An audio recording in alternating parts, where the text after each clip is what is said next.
welcome back to On the Workbench. Today we're unboxing another lathe accessory. This is from PSI Woodworking. This is a half-inch drill chuck with a number 2 morse taper. This was ordered recently from Amazon to be able to do end bores. And so when we open up the box here, we've got a chuck key. I can see there's a little packing grease on that. We'll set that down. And then we have the drill chuck itself. This also has some packing grease on it. And it looks like we'll have to be able to actually install the shank on this. This comes just as a chuck. And so we'll have to seat the chuck onto what's usually a Jacob's taper. And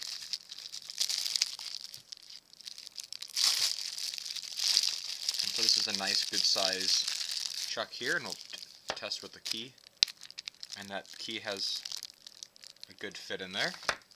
And then the final thing in here is the morse taper drill chuck Arbor.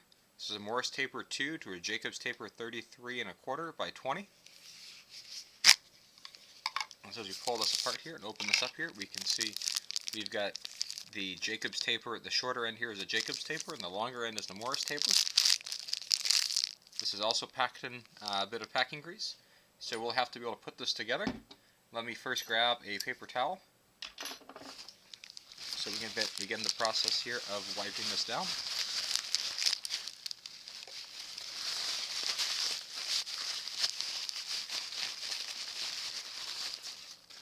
Okay, getting the ends all nice and good. If you look on the end here, you can see that this actually is threaded here on the inside, which I think is interesting. And then we've got some indexing here on the other end. We've got the machining and the packing grease here all the way around. And on the shaft here, this says the same thing here, MT2-JT33 1/4 20. So presumably that 1/4 20 refers to the end here being a 1/4 20 thread.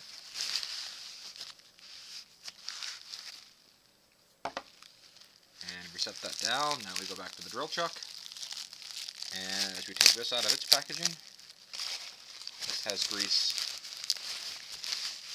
all around it. It's going to need to get wiped down. I'm sorry, just dropped that.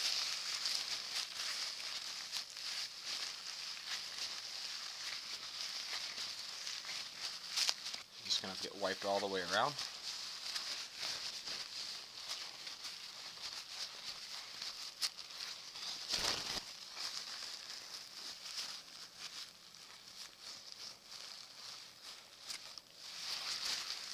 Then on the end of the drill chuck here, this chuck is still a little warm. It might have to warm up just a bit here to we'll get this grease off easily. I can spin this here by hand, and it says JT33 at the end. On the other side here, it says 1 to 13 millimeters, so obviously a metric reference there. And we've got our chuck key that goes into the side to be able to then open and close the chuck jaws. So if you look at the jaws here, there are 3 jaws on this chuck. So if I tighten this up here, you can see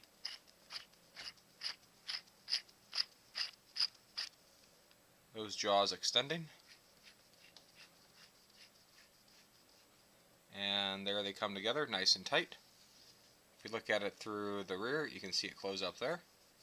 You can still see some of the grease on it there. And then we'll take our Jacob's taper, and that'll get seated in there like that. I'll have to use a rubber dead blow mallet to be able to just tap that end just slightly. And then this will be a great accessory for my lathe to be able to do end bores. One thing that's important with this is that this chuck here does not double as a live center for a tailstock. And in this case here, this would only be suitable to mount on a tailstock. There is no ability here, from what I can tell, to easily adapt this for a headstock for a drive-in, unless you had a different shaft here that would be able to adapt this for a 1x8 thread or whatever the appropriate thread is on the headstock of your lathe. Because the end of this does not rotate independently of the morse taper. That provides for a nice solid fit. And so then if your material is spinning, and then you can do a nice in bore into the end of it, perhaps with a Forstner bit if you're trying to create a taper or a cutout for the bottom of a bowl to be able to drop a chuck in, or a pen cutout, whatever you're doing. This just gives you some other options that you might use. I hope you found this useful, and have a great day.